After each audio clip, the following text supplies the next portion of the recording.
লাগাতো thermometer, বগলে চেপে ধরে 1-1.5 মিনিট পরে, বগলে চেপে ধরে 1-1.5 মিনিট পরে ঝাড়া দিয়ে বলতো 104। আগের দিনগুলো ফিরে পাবো কি আর, আগের দিনগুলো ফিরে পাবো কি আর।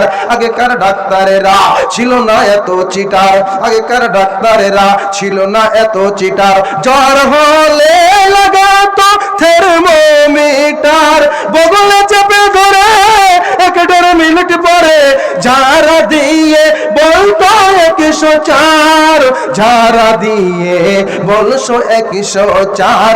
আগের দিনগুলো ফিরে পাবো কি আর, আগের দিনগুলো ফিরে পাবো কি আর।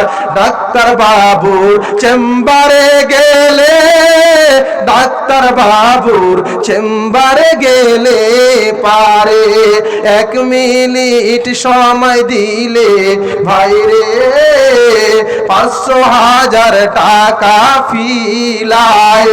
1 মিনিট সময় দিলে 500,000 টাকা নাই গুনে।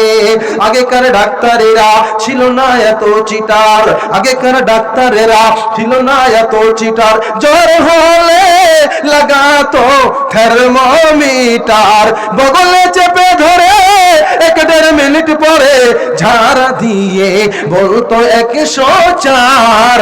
আগের দিনগুলো ফিরে পাবো কি আর, আগের দিনগুলো ফিরে পাবো কি আর। দিন ভাই বক্তা বসে আছেন, আমি বেশি বিলম্ব করছি না, আমি আমার সংক্ষিপ্ত বক্তব্যকে এখান থেকে শেষ করছি। যদি আমার ভাই শেষ মুহূর্তে আমাকে অনেকটি টাকা 2 জন দিয়েছেন, আল্লাহ যে আশায় দিয়েছে, যে উদ্দেশ্য দিয়েছে, তুমি তার আশাকে পূরণ করো, আল্লাহুম্মা আমিন। রব্বানা তাকাব্বাল মিন্না ইন্নাকা আনতাস সামিউল আলিম। হে আল্লাহ রব্বুল আলামিন, তুমি এই গ্রামের মানুষ যারা কবরবাসী হয়ে গেছে, তুমি তাদেরকে জান্নাতুল ফেরদাউস দান করো, আল্লাহুম্মা আমিন। আল্লাহ, তুমি আমার গ্রামের মানুষ যারা কবরবাসী হয়ে গেছে, তুমি তাদেরকে জান্নাতুল ফেরদাউস দান করো, আল্লাহুম্মা আমিন। আরেকজন কাকা 500 টাকা যে আশায় দিয়েছে, আল্লাহ তার মনে আশাকে পূরণ করো, আল্লাহুম্মা সাল্লি আলাইহি, আল্লাহুম্মা বারিক আলাইহি। আজকের বক্তব্য এখান থেকে শেষ করলাম। আসসালামু আলাইকুম ওয়া রাহমাতুল্লাহ। ওয়া আলাইকুম আসসালাম ওয়া রাহমাতুল্লাহ।